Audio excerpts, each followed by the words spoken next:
La semaine se poursuit avec un cours de philosophie suite à l'histoire de l'art contemporain avec Laetitia. On continue donc sur l'esprit de la culture, de la sagesse pour un peu enlever tout ce bouillonnement d'idées et de connaissances et pouvoir revenir un peu sur le projet artistique de chaque apprenant. Comme toutes les semaines, on a du coup sorti de nombreux matériaux comme bien sûr de la terre, du plâtre, de l'alginate, des porcelaines, de quoi travailler aussi sur des ficelles, des fils de fer, des maquettes et de quoi dessiner aquarelle, encre, fusain pour bien pouvoir prévoir son modèle. En culture philosophique cette semaine, c'est Didier Dessort qui intervient pour leur apporter un grand voyage sur toute la philosophie et leur donner aussi des ressources pertinentes pour leurs idées de conception de projet.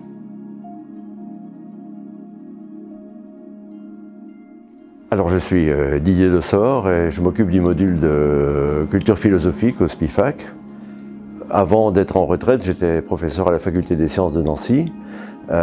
J'étais professeur en neurosciences du comportement. Et c'est une discipline où on étudie le comportement aussi bien animal que humain sous l'angle des structures cérébrales et du système nerveux.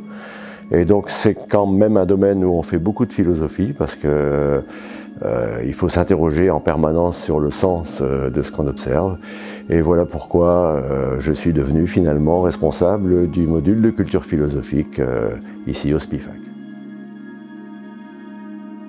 On va faire un très grand voyage de 2600 ans, 26 siècles, au cours desquels on va frotter nos cervelles à toutes les idées qui ont été développées. On va voir comment une idée apparaît, on va voir comment une idée se développe, prend l'ascendant sur les autres et puis éventuellement, quelquefois ça arrive aussi, comment une idée meurt et est remplacée par une autre. Du coup, ce qui est difficile pour eux, c'est de pouvoir, suite à tous ces cours d'histoire de l'art et de philosophie, c'est de pouvoir un petit peu se recentrer sur leur projet personnel et faire des liens et ne pas partir tout de suite sur un projet défini et de pouvoir travailler sur une recherche, d'utiliser plusieurs matières, du coton, de la ficelle, pas uniquement de l'argile, ça peut être aussi du plastique, ça peut être de l'alginate, ça peut être du plâtre, de la porcelaine, pour qu'on utilise du vitrail, du verre, telle ou telle matière par rapport à un projet et quel sens on y met.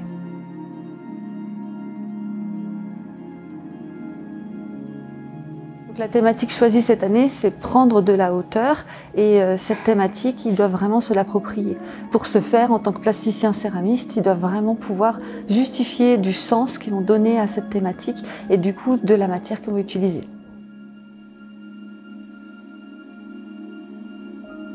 En formateur cette semaine, avec moi se trouve donc Valentin Damen, qui est formateur en présentiel et qui vient régulièrement toutes les semaines aider les apprenants sur le concept aussi de leur projet.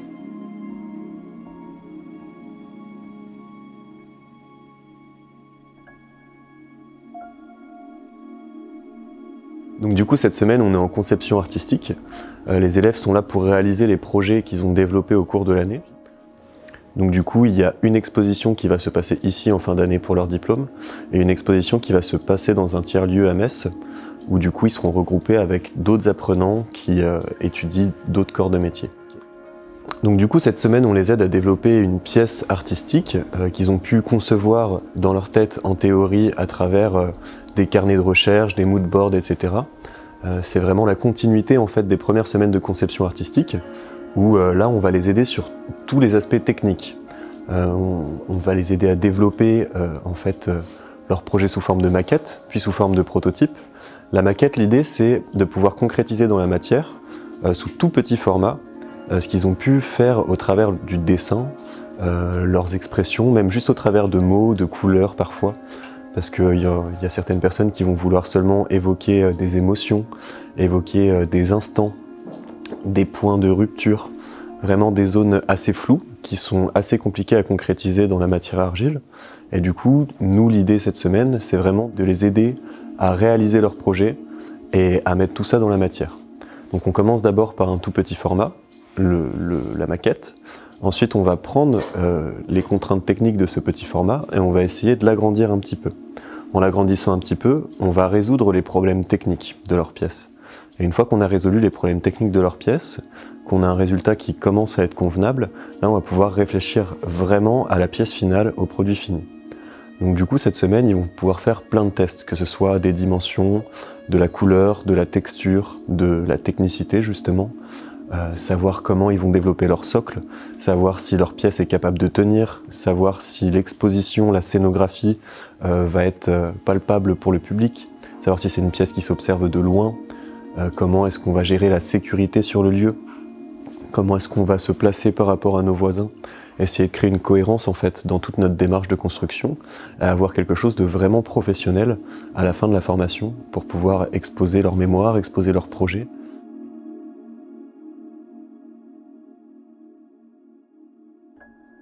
Donc du coup, l'idée de cette semaine, c'est vraiment de concrétiser leur univers artistique et d'accentuer leur démarche artistique personnelle. En fait, toute personne a un univers très singulier. Au début, ça peut être un peu flou parce qu'on n'a pas l'habitude de se plonger à l'intérieur de nous et d'aller explorer un peu nos mondes. Mais nous, on est là pour aider justement à trouver les petits épices, les particularités de chaque personne et les accentuer ou alors en adoucir d'autres, pour qu'ils puissent se concrétiser vraiment dans la matière. Et puis grandir, découvrir de nouvelles choses, savoir qui ils sont et réaliser tout ça dans un aspect technique qui reste cohérent.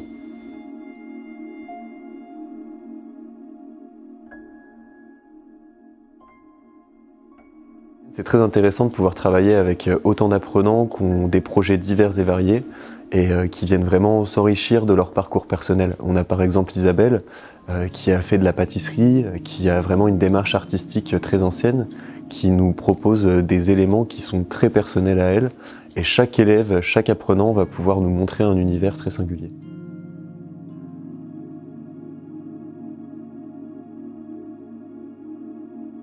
Auparavant, on a déjà travaillé sur le projet, donc, qui est prendre de la hauteur, mais plutôt par des mots, ce qu'on associe avec le thème et ce qu'on veut dire avec notre pièce finale.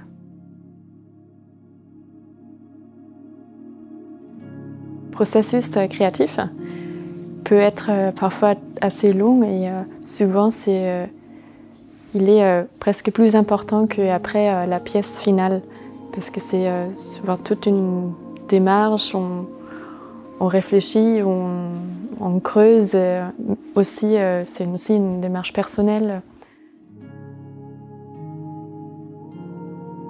L'histoire de l'art contemporain et la philosophie qu'on a abordée, ça nous a encore donné d'autres pistes à explorer ou d'autres manières de penser.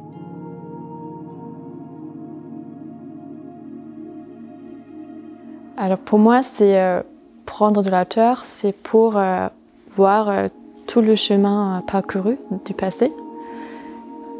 Donc on prend du recul et on voit qu'il y a plein de changements dans la vie et qu'on fait plein d'expériences de vie et que finalement c'est ce qui nous fait, qui nous sommes, et que ce qui nous reste, c'est les souvenirs. Moi, j'ai réfléchi et je me suis dit je voudrais faire un bijou parce que souvent on associe avec un bijou un souvenir, si c'est un cadeau. Ça m'a fait penser à la Madeleine de Proust, que j'ai du coup utilisée pour faire une recherche de formes. Je voudrais faire en porcelaine ces formes pour ensuite créer mon bijou corporel. Donc j'ai pas mal réfléchi comment élaborer ce bijou et quels matériaux utiliser et techniquement aussi comment combiner tout ça et aussi le modèle, qu'est-ce qu'il va porter. J'ai commencé à faire pas mal de croquis au crayon, au fusain et au pastel, à l'aquarelle pour m'aider à visualiser la robe, du coup le bijou, ce que je veux mettre en avant.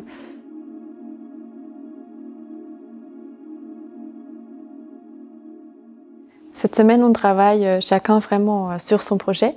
C'est vraiment intéressant et je trouve très chouette à voir tout ce que chacun fait et ce que chacun est un peu dans un autre univers et la personnalité de chacun ressort et c'est vraiment chouette ouais. D'avoir cette liberté parce que chacun utilise d'autres techniques, matériaux. On fait tous quelque chose de différent avec le même thème qui était le point de départ. C'est pas forcément évident de transmettre ces idées, les idées qu'on a, de trouver une solution, comment mettre en forme ces idées exactement. Donc ça peut être un petit challenge de trouver des solutions et aussi de s'adapter aux contraintes.